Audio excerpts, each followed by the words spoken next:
Olá, eu sou a professora Fernanda Tartucci, estou aqui no plantão de dúvidas da Escola Superior da Advocacia da OAB São Paulo para abordar com vocês perguntas e respostas sobre o novo Código de Processo Civil, este grande diploma legislativo que tem trazido aí realmente bastante polêmica no dia a dia dos advogados. É natural ter dúvidas, afinal de contas são novos paradigmas, novas possibilidades, novos limites, então é comum realmente que a gente tenha essas dúvidas. Então fiquem à vontade, mandem aqui suas questões aqui para a ESA. Nós temos aqui uma equipe de professores de processo civil que está a postos para justamente fazer frente aí a essas dúvidas e tentar trazer respostas, claro, né, na medida do possível, que possam ajudar a entender um pouco os novos caminhos. Eu tenho aqui algumas questões, né, que também vou trabalhar com vocês, e hoje a questão que eu vou trabalhar ela diz respeito a direito intertemporal, que é uma questão aqui que costuma dar bastante polêmica. Quero sempre destacar isso. Quando a gente trabalha direito intertemporal, a gente tem que considerar que a gente tem essa mudança de códigos. Então, lá no finalzinho do código, né, artigo 1042, tem uma sequência de dispositivos ali que vão tentar trabalhar essa transição entre os temas, né? O que era abordado no CPC antigo, a gente já está chamando o CPC de 73 CPC antigo, né? Porque, afinal de contas, a gente tem um novo CPC, então o que acabou de sair já virou antigo, coitado, né? De qualquer maneira, pessoas da década de 70 não são antigas, hein, gente? Por favor, pessoas da década de 70 estão aí jovens e tal, mas é que o código tem aí um sucessor muito mais novo. Mas pensando nisso, a gente tem que lembrar que o CPC de 73 vai continuar vigorando em muitos casos, né? Há ali regras e previsões que vão continuar sendo aplicáveis, né? Até porque não foram repetidas no novo código. Então, tem muitas questões polêmicas, cautelares, por exemplo, medidas cautelares nominadas, como arresto, sequestro, elas não têm mais uma previsão detalhada no CPC novo, como tinham no CPC anterior. Então, o que será que o juiz vai fazer? Será que ele vai extinguir todas as cautelares? Por favor, não, né? Na verdade, ele vai precisar seguir o processamento no que for útil dentro da cautelar, né? Tem uma liminar, tem ali uma circunstância a ser observada, cumpra aquela liminar. Vou dar um pequeno exemplo, né? Imagina um caso de uma cautelar de separação de corpos, né? Em que essa esposa, ameaçada de violência pelo marido, não quis intentar uma medida conforme a Lei Maria da Penha, que ela achou muito drástica, né? Um pouco policialesca, digamos, e ela então intentou uma medida cautelar de separação de corpos, ainda no regime do CPC de 73. Entrado em vigor o CPC novo, tem ainda algumas pendências em relação àquilo. Por exemplo, o juiz determinou que ele saísse de casa, mas que ele pudesse retirar os pertences pessoais, né, num certo dia, né, numa quinta-feira, um certo horário. Digamos que o código está em vigor, isso ainda não aconteceu. Então, falta aí, né, um cumprimento de uma parte da decisão. O que o juiz vai fazer? Ah, não existe mais cautelar, tchau, extingo, você faça uma nova ação, vai dizer para o réu, para tirar os pertences pessoais. E o que vai fazer com essa liminar que estava aqui? Ele vai converter? O que me parece? Não parece que não tem que fazer nada disso. O que ele tem que fazer é terminar aqui a sua missão, né, nesse processo, quer dizer, vamos terminar de cumprir essa decisão, já foi proferida antes, é só uma questão de efetivação dessa medida, cumpriu. Geralmente a cautelar, ela tem essa ideia de atender uma situação de urgência, né? Então atendeu a situação de urgência, provavelmente vai haver uma demanda em que será discutida a parte principal, que envolve essas partes, né, a parte jurídica principal, então vai ser o divórcio, vai ser essa demanda em que eles vão questionar o final da união estável, não sei o que eles vão fazer, mas enfim, aí lá, de acordo com os novos ditames do novo código, aí a gente vai seguir. Mas me parece que é importante preservar isso. Então vocês vão perceber agora que eu vou mostrar algumas questões em que, embora os temas sejam diferentes, sempre tem essa dúvida o advogado. Como é que eu vou lidar com uma decisão proferida num regime anterior, quando na verdade eu tenho um novo código que pode se aplicar imediatamente? Vamos lá então, eu vou começar então com essa primeira questão aqui, né? Eu indiquei ela como questão 3, eu acabei indicando aqui na sequência das questões que eu fui recebendo, né? Aqui da Escola Superior da Advocacia e fui anotando, mas é uma questão que trabalha a questão dos honorários. Honorários, claro, que são um tema muito sensível aos advogados, né? Um tema muito rico que efetivamente merece nossa atenção. Vamos lá então, eis a questão. Nos termos do artigo 20, parágrafo 4º do CPC de 1973, o magistrado detém ampla discricionariedade para fixar honorários como entender. Em muitos casos, são estipulados honorários aviltantes. o exemplo que a aluna deu, né? Numa ação de R$180 mil, os honorários foram de R$500, ou seja, 0,3% do valor da causa. Com a publicação do novo Códex, esses valores serão corrigidos, pois existem percentuais mínimos e máximos. Em relação a ações em que foram proferidas sentenças com valores irrisórios durante a vacatio legis, havendo apelação somente sobre os honorários e o julgamento ocorrendo em segunda instância após a publicação do novo código, há possibilidade do tribunal adotar a nova fórmula de aplicação de honorários, ou seja, majorar os honorários para a faixa agora indicada? Então vamos olhar essas faixas, né? Antes ainda tem dúvida. Qual a argumentação que se pode usar para o tribunal majorar os honorários? E ainda que no momento da sentença a norma seja a discricionariedade do juiz, amparado no artigo 20 do CPC de 73, a publicação do novo código não estipula a vontade do legislador? Então, vocês percebem aqui que essa é uma questão que trabalha essa transição, né? Quer dizer, existia a perspectiva de uma sentença no regime do Código de 73, o tempo passou, veio o novo código com novos parâmetros e agora ele fala, puxa, dá para eu dizer que a sentença foi errada? E falar, olha, eis a vontade do legislador, é assim que se trabalha a fixação de honorários? Então, vamos primeiro ver a regra, a gente aproveita e já se antena em relação às faixas, né? Bem detalhado aqui o legislador.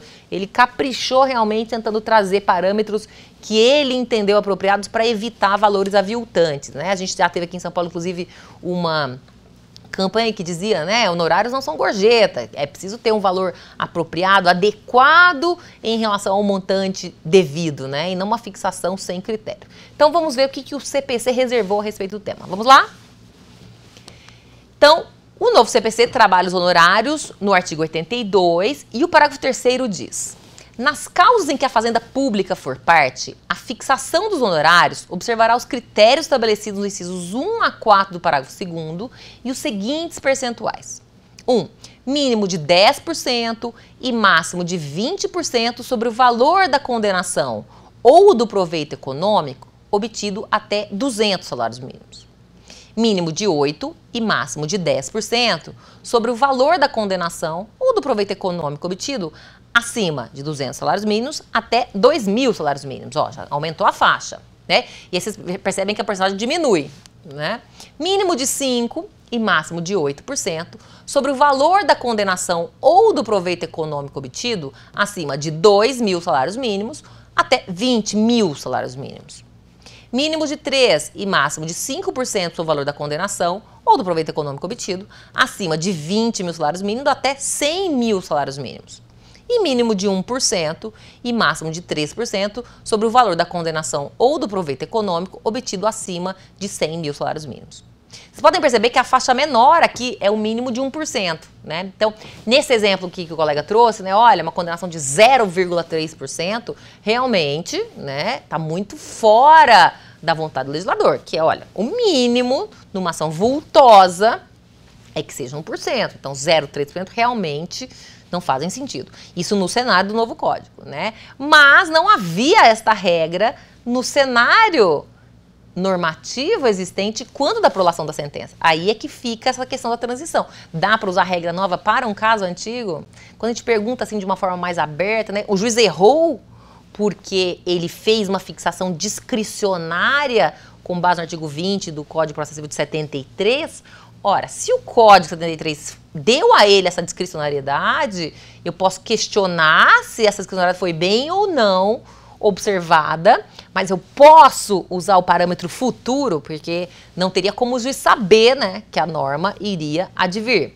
Ah, professora, mas na vacatio legis, veja, norma em vacatio legis, norma processual em vacatio legis, tem efeito? Será que a gente pode questionar a discricionariedade dele com base numa norma que para ele seria uma norma futura ainda, né? Quer dizer, eu posso até dizer, e isso deve ter sido dito até no recurso de apelação, olha, esse valor é aviltante, realmente não faz sentido, 0,3%, né, não é compatível com esse montante. Agora, quando você tem esse cenário de usar uma norma futura, será que dá ou não dá para utilizar? Então, vamos partir agora um pouco para analisar essa questão na seara do direito intertemporal. Então, vamos lá?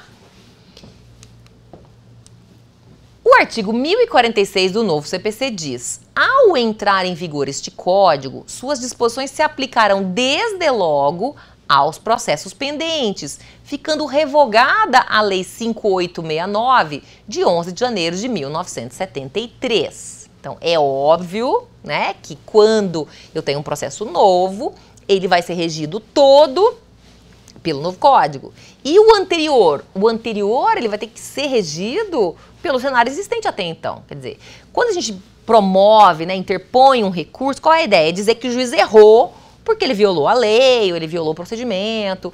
Então, vamos pegar esse caso. O juiz, realmente, olhando o cenário do CPC de 73, ele errou?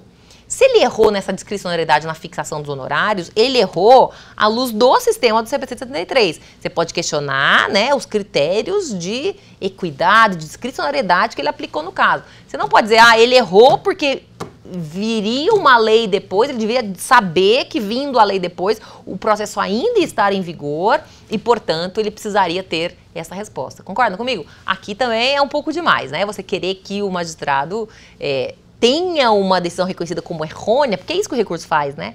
Ele reforma a decisão, ele substitui por uma outra decisão num cenário em que não tinha como ele saber efetivamente, né, o que viria. Então, tem também essa noção, né, que a gente trabalha no direito intertemporal, que é do isolamento dos atos processuais. Quer dizer, quando eu olho para aquele ato processual, ele fazia sentido naquela conjuntura em que ele estava inserido, né? A norma vigente era o 20, então apesar de a gente gostar da proposta do novo código, né, de trazer mais parâmetros, de tentar consertar aí essa falha que diz respeito a essa fixação aviltante, dizer que estava errada a decisão por conta do futuro parâmetro legislativo, não vejo como. Isso violaria aí as regras e as noções de direito intertemporal. E pense bem aonde que isso poderia levar, né? Então, todas as decisões teriam que ser mudadas porque são incompatíveis com o código novo.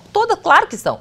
Tudo que é baseado no CPC de 73, então estava errado? Não, no momento não estava errado, né? No momento em que elas se encontravam, era o código vigente. Então, também tem que haver esse isolamento, vamos dizer assim, né? Senão tudo vai ser reformado, tudo vai ter que ser refeito à luz do novo código. A proposta não é essa, né? Nós temos um daqui para frente também, né?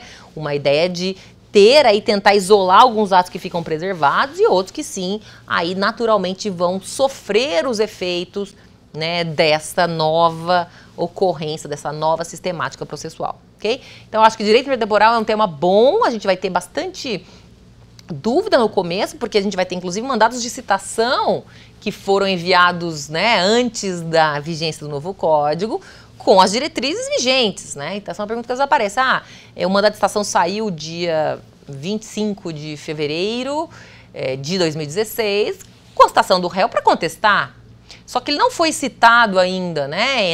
Entrou em vigor o código, mais de um mês não foi citado. Tem que recolher o mandado para ele ser citado, agora não para responder, mas para o mandado de citação. Isso é um tipo de dúvida. No meu sentir, não. O juiz fez não está errado, ele fez corretamente à luz do sistema. Então, da data da propositura, qual era o cenário normativo? Era de citar para contestar. No código novo, ações novas é que vão ter o mandado de citação, né, para comparecer a essa audiência, então vai ter esse chamado para uma audiência de mediação ou de conciliação, né? Então, até que a petição inicial, olha que interessante, a petição inicial feita no regime CPC 73 não tinha um inciso para dizer a opção do autor pela realização ou não do mandado de citação, da audiência, a opção do autor pela realização ou não de audiência de conciliação e mediação. Isso está no 319, inciso 7 do novo código. Quem fez a petição inicial no regime do CPC de 73 não falou disso, né? E então, como é que agora vai ter um mandado de citação para uma audiência sobre a qual ela não se manifestou? A vontade da pessoa é relevante, é uma opção dos 319, inciso 7. Se eu disser que eu preciso mudar o mandado, então o que o juiz tem que fazer? Como está em vigor o novo código, vai dizer, olha, não foi cumprida a citação ainda, autor, emende a inicial para dizer sobre a audiência, aí depois da emenda eu vou mandar citar de novo. Eu acho que isso é contraproducente, porque, veja, o processo tem uma marcha adiante. Não é para ficar voltando. Eu fiz tudo certo. Se eu fiz a minha petição inicial conforme o CPC de 73, porque era o vigente, vamos seguir o barco, né? A gente sempre teve essa ideia, procedimento nessa ideia de caminho adiante. Então, é por aí que eu acho que a gente deve ter esse tipo de conclusão. Mas estou adiantando aqui uma possível resposta, já aposto que vai haver aí uma diversidade de correntes, uns acham que sim, outros acham que não. Isso realmente faz parte aí, né, desse momento inicial e dos olhares diversificados que vão sendo aplicados sobre os mesmos fenômenos. Muito bem, vamos lá então. Na sequência, eu até notei aqui, resposta: não havendo norma específica sobre a fixação de honorários em face da fazenda pública, deve-se seguir o dispositivo, claro.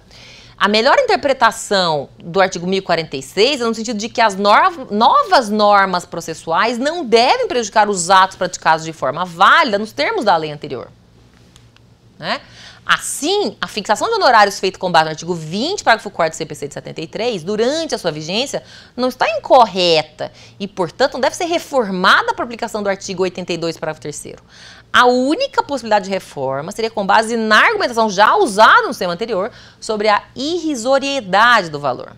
O tribunal apenas deve usar o artigo 82 se, já na sua vigência, o órgão promovesse originariamente a fixação dos honorários e aí ele estivesse trabalhando isso pela primeira vez. Quer dizer, lembre-se sempre disso, né? Se eu tenho aqui uma demanda em que o tribunal vai agir como reformador, ele tem que ver se a primeira instância errou ou não, né? É caso de anular, é caso de reformar, e ele vai atuar à luz do sistema vigente. Agora, aplicar o futuro para o passado, bastante complicado aqui. Então, por mais que, como eu disse, sejamos simpáticos, né, a fixação apropriada dos honorários, e somos mesmo, não dá para sustentar isso. Bem, de qualquer maneira, né, vamos ficar aí atentos, porque nesse novo cenário, como eu disse, direito temporal, dúvidas não faltarão, porque a gente está justamente numa fase de ajustes e de transição.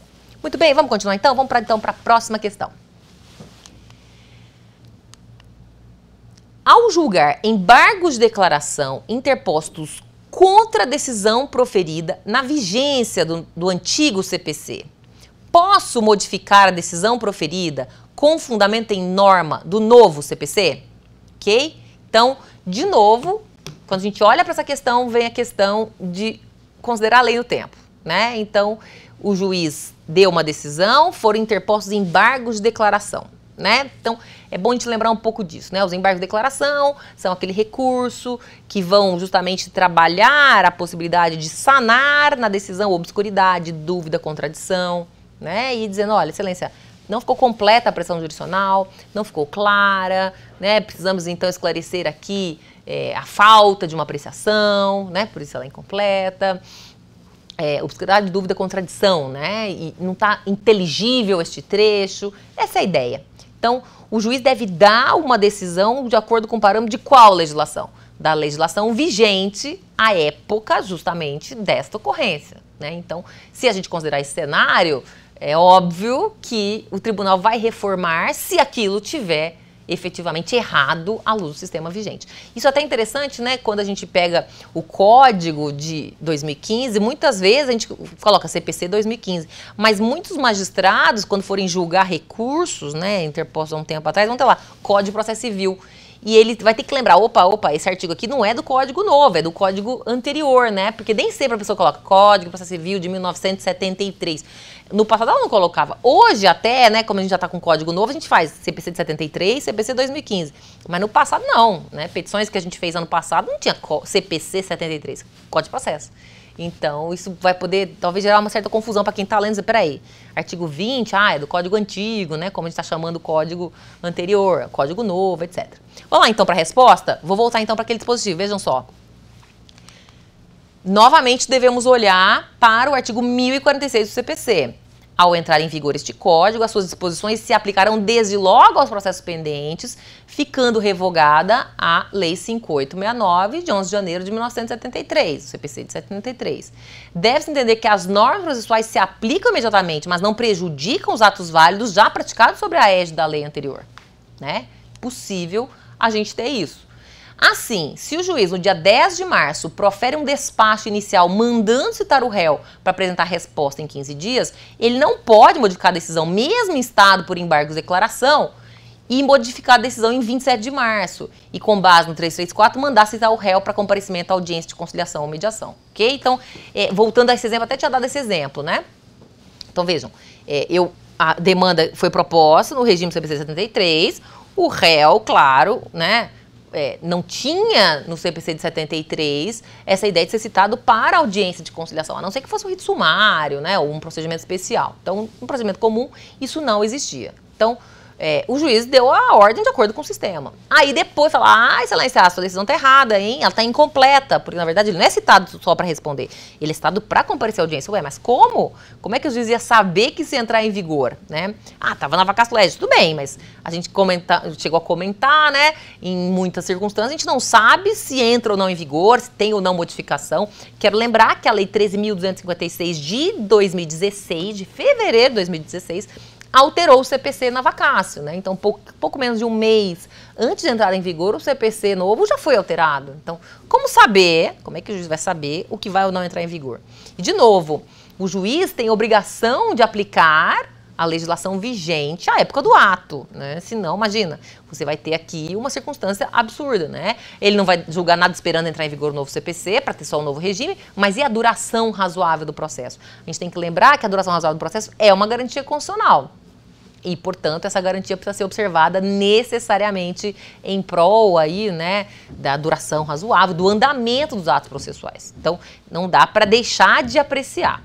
Até quero dar notícia, né, de que aqui em São Paulo saiu um provimento aqui, né, um ato normativo do Tribunal de Justiça Paulista, suspendendo os atos processuais no dia 18 de março de 2016, né? A gente já teve aí essa realidade, justamente porque os tribunais, provavelmente o Tribunal de Justiça de São Paulo, não quis trabalhar com as questões de direito intertemporal. Fala, ixi, Maria. E olha que também diz esse provimento. Recomendou que nos dias 16 e 17 de março evitasse publicar, justamente para não dar dúvida em relação, mas quando publicou ainda era código antigo, né? E agora tem código novo, né? Então, como é que fica o olhar da pessoa que precisa dar andamento ao processo se ela tem dois regimes? Como eu disse, a gente vai ter que aprender um pouco sobre direito intertemporal, né? E ter paciência nesse momento em que vários olhares vão existir. Direito intertemporal, costumo dizer, é um tema sazonal, né? Sabe aquelas lojas que só abrem para vender ovo de Páscoa ou presentes, enfeites de carnaval, enfim, fantasias? Às vezes são lojas que abrem só para aquelas ocorrências ou com aquela temática específica. O direito intertemporal, ele também é considerado assim mais importante ou objeto de mais atenção quando você tem efetivamente um cenário, né, de mudança legislativa intensa. Então, eu me lembro de, em cursos lecionar esse tema, os alunos não serem interessados, mas quando acabou de mudar o recurso, qual que se aplica? Então, costuma haver realmente um interesse localizado em relação a esse assunto neste caso, né? Então, lembre-se sempre disso quando a gente pensa em interpor recurso, né? A ideia é a gente dizer que a decisão contra a qual a gente está recorrendo está errada, e se a decisão estava de acordo com o sistema anterior, como é que eu vou se sustentar que ela estava errada à luz do sistema futuro? Então, isso não é possível, certamente isso não vai ter êxito aqui em termos de argumentação. Muito bem? Então, dando sequência, né? Vamos lá. Questão 5. Se o magistrado não cumprir o dever de fundamentação previsto no novo CPC, há alguma iniciativa a ser intentada pelo advogado ou pela advogada da parte prejudicada? Então, esse tema é importante porque o novo Código de Processo Civil, ele investiu bastante na fundamentação, na motivação, e existem várias regras interessantes. Então, vamos lá. Uma localização importante do novo CPC está lá na parte geral, ó. O livro 1 trata das normas processuais civis, o título único das normas fundamentais e da aplicação das normas processuais e o capítulo 1 das normas fundamentais do processo civil. E aí, logo no artigo 11, consta que todos os julgamentos dos órgãos do Poder Judiciário serão públicos e fundamentadas todas as decisões, sob pena de nulidade, ok? Há até um questionamento se isso aqui precisaria estar no novo Código de Processo Civil, porque o artigo 93, inciso 9 da Constituição Federal já trabalha esse assunto, né? Já temos a garantia de motivação, de fundamentação das decisões na Constituição. Então, agora esse tema foi trazido aqui para o Código. Bom, o CPC no artigo 370 reforça também, né? Cabe ao juiz de ofício, a requerimento da parte, determinar as provas necessárias ao julgamento do mérito. E o parágrafo único diz: o juiz indeferirá em decisão fundamentada as diligências inúteis ou meramente protelatórias. É óbvio, né? Sempre a decisão tem que ser fundamentada. E o 489 trouxe aqui uma redação muito ampla para dizer quando não se considera fundamentada qualquer decisão judicial, seja interlocutória, sentença ou acordo.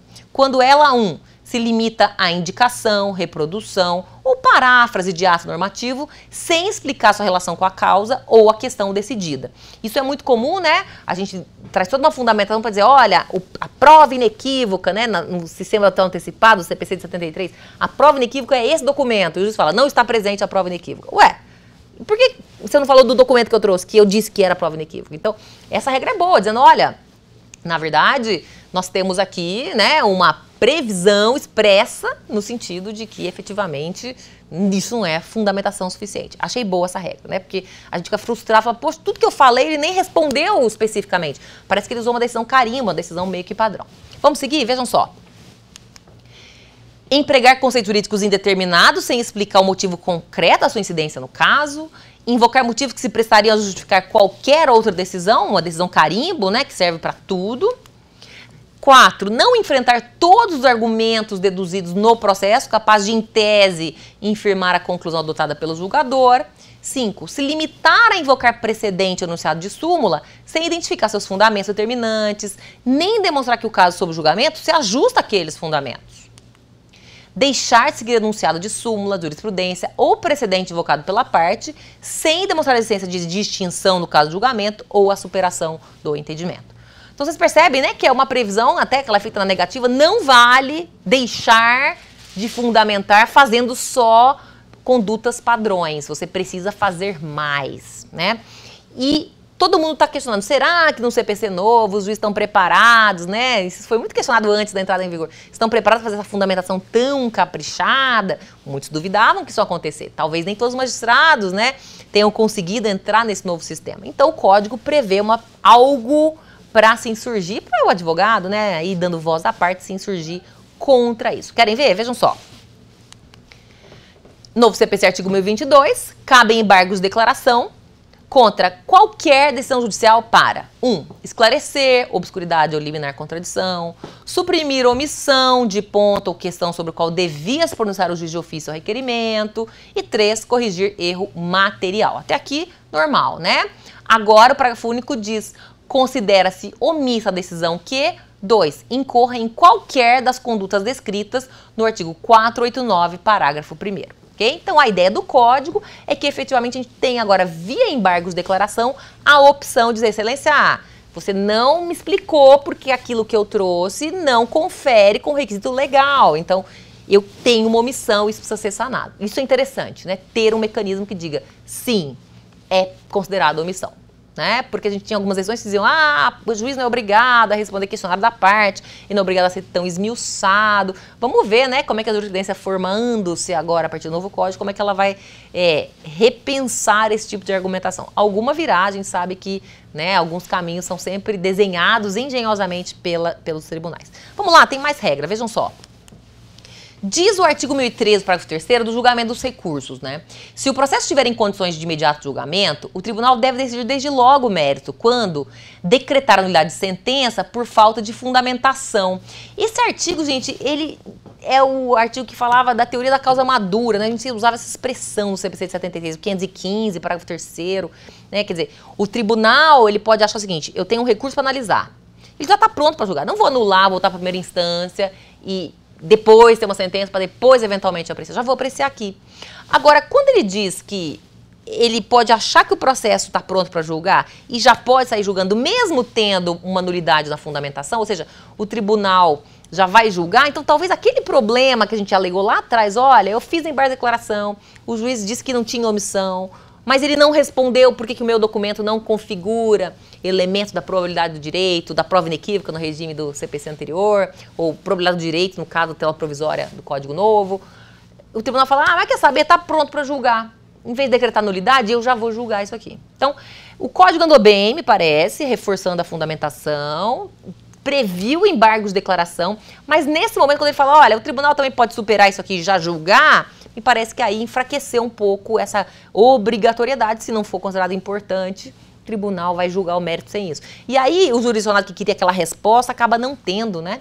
Isso aí pode eventualmente ser um pouquinho desanimador, dizendo, poxa, a fundamentação está tão forte, mas aqui, nesse dispositivo, quando o tribunal pode já julgar o mérito mesmo, tendo esse problema, isso acaba não sendo resolvido no sentido de consertado por aquele que atuou.